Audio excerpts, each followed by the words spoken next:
भाइयों और बहनों, आज संध्या बंधन के अवसर पर हम आप सभी को एक बहुत सुंदर और बहुत बड़ी बात बता रहे हैं जो हमारे अंतःकरण में छुपी होती है। क्योंकि कुछ लोगों का मानना है कि जो सज्जन और शरीफ भगवान के भक्त होते हैं उन पर ज़्यादा संकट आता है।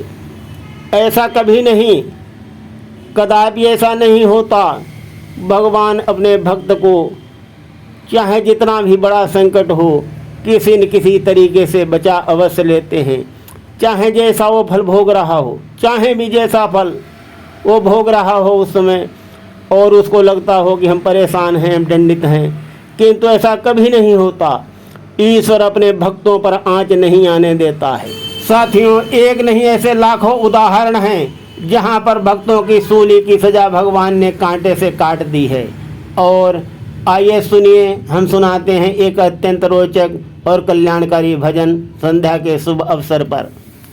सुनिए, जब कभी भक्तों पर संकट आते हैं सुनाते हैं एक रोचक भजन। एक झोली में फूल खिले हैं, एक झोली में कांटे, अरे कोई कारण होगा, अरे कोई कारण होगा। ये तो बांटने वाला जाने, ये तो बांटने वाला जाने, अरे कोई कारण होगा। एक झोली में फूल खिले हैं, एक झोली में कांटे, अरे कोई कारण होगा। पहले बनती हैं तकदीरें, फिर बनते हैं शरीर। पहले बनती हैं तकदीरें, फिर बनते हैं शरीर। ये तो प्रभु की कारीगरी है, तू क्यों है गंभीर, अरे कोई कारण होगा। सांप भी डस ले तो मिल जाए किसी को जीवन दान। चींटी से भी मिट जाता है किसी को नाम निशान, अरे कोई कारण होगा। एक झोली में फूल खिले हैं, एक झोली में कांटे, अरे कोई कारण होगा। फूल के बिस्तर भी मिल जाए, नींद को तरसे नैन। कांटों पर भी सो कर आए किसी के मन को चैन, अरे कोई कारण होगा। ये तो बांटने वाला जाने, अरे कोई कारण होगा। एक झोली में फूल खिले हैं, एक झोली में कांटे, अरे कोई कारण होगा, अरे कोई कारण होगा।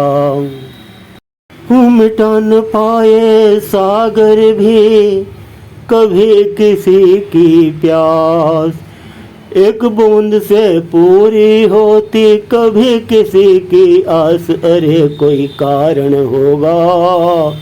एक झोली में फूल खिले हैं, एक झोली में कांटे, अरे कोई कारण होगा। तो साथियों, अवश्य कोई न कोई कारण होता है। कभी कभार ऐसा होता है कि जो भगवान का भक्त होता है, ईश्वर का भक्त होता है, वो अपने किए हुए फलों को भोग रहा होता है, और उसमें भी भगवान उसकी सूली की सजा को कांटे से निवारण करने में जुटे रहते हैं। बहुत कोशिश करता है ईश्वर कि हमारे भक्त को कम से कम सजा में उसका उद्धार हो जाए। तो हमें कभी भी गलत काम नहीं सोचना चाहिए, कभी भी ईश्वर पर अविश्वास नहीं करना चाहिए कि हमें दंड ज़्यादा मिल रहा है। ऐसा कभी नहीं होता है, बल्कि ईश्वर अपने भक्तों को बचाने के लिए कोई न कोई रास्ता निकाल ही लेता है। हम चाहे जितना भी विकट अपने दुष्कर्मों का फल भोग रहे हों, लेकिन ईश्वर का अगर भक्त है तो भगवान अपने भक्त का बहुत ध्यान रखते हैं, बहुत ध्यान रखते हैं। और जो सज्जन के सुख होते हैं उसमें बढ़ोतरी होती रहती है, और जो दुर्जन के दुख होते हैं उसमें भी बढ़ोतरी होती है। तो कहने का मतलब ये है कि कभी ये भावना नहीं लाना चाहिए और ईश्वर पर कभी ये विश्वास नहीं करना चाहिए कि ईश्वर की भक्ति से हम दुखी हैं या परेशान हैं। ईश्वर सर्वदा सबका कल्याण करता है। एक छोटा सा और भजन प्रस्तुत करते हैं। मगन ईश्वर की भक्ति में, अरे मन क्यों नहीं होता। पड़ा आलस्य में मूर्ख रहेगा कब तलक सोता।